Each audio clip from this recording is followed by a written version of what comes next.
Allahu kufuwan ahad. Shadaqallahul azim. Assalamualaikum warahmatullahi wabarakatuh. Kembali lagi bersama saya Mat Peci dan saya Rademe. Bang, hari ini hari raya potong kambing ya? Iya Neng. Bang, abang tahu gak asal usulnya? Tahu Neng, gini ceritanya. Nabi Ibrahim punya anaknya namanya Ismail.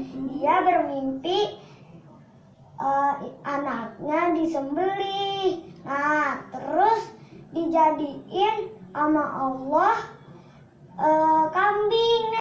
Makanya Lebaran Idul Adha kita potong kambing Neng. Oh gitu ya Bang, Neng baru tahu.